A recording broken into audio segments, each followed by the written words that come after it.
Let's talk about a piece of financial advice you've probably heard your entire life. It's so common, so deeply ingrained in us that questioning it feels, well, it feels almost wrong. But that is exactly what we are going to do today. What if save your money isn't actually the path to wealth? What if it's just a way to keep your head above water? See, here's the problem with a pure savings mindset. It's great for closing the door on poverty, but it doesn't really open the door to true prosperity. For that, you gotta think differently. And this right here, this really breaks down the core difference. Saving is all about playing defense. It's about cutting back, holding on tight, and playing not to lose. Multiplying, on the other hand, that's playing offense. It's about expansion, it's about growth, it's about playing to win. One is a mindset of scarcity, and the other a mindset of abundance. Okay, so our first big idea is to make a fundamental shift, to move our focus away from just saving. And there's a really good reason for this, a very human reason why that old strategy is so deeply flawed. Here's why a plan built just on cutting everything usually fails. Our brains are literally wired to resist loss. We hate giving up things we enjoy. So a financial plan that's built on a foundation of deprivation means you're basically fighting your own human nature every single day. And that's why it's so incredibly hard to stick with. So if just cutting costs isn't the answer, then what is?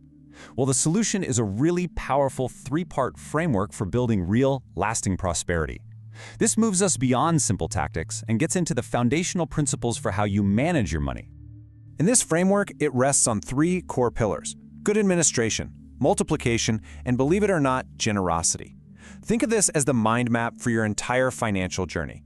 Each one of these pillars supports the others, and together they create a path not just to manage your money, but to truly, genuinely grow it. So let's start with that first one, good administration. Now, this is not about pinching every last penny. It's about a total shift in perspective. I want you to start seeing every single dollar not just as something to be spent, but as a seed to be planted. The crucial question you have to ask yourself every single time you spend is this: am I planting this seed in fertile ground?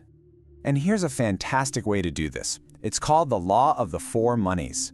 Good administration means your income doesn't just get dumped into a pile for bills. No, it gets divided.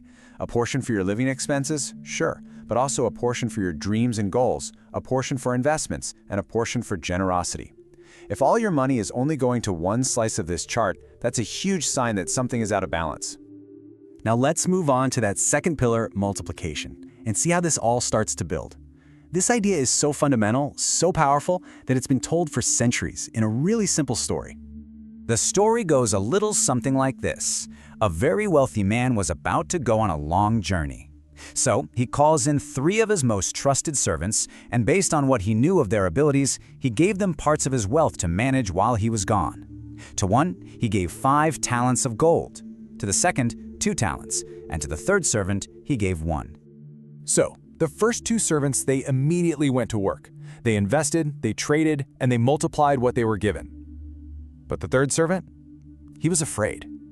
He was absolutely terrified of losing that single talent he was given.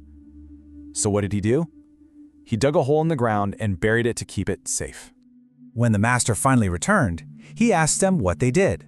The first 2 servants proudly showed him that they had doubled his money, and the master was thrilled.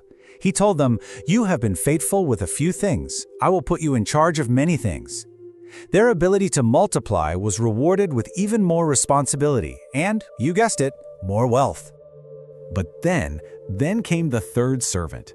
He digs up the talent, dusts it off, and returns it, explaining that he was just too afraid to risk it.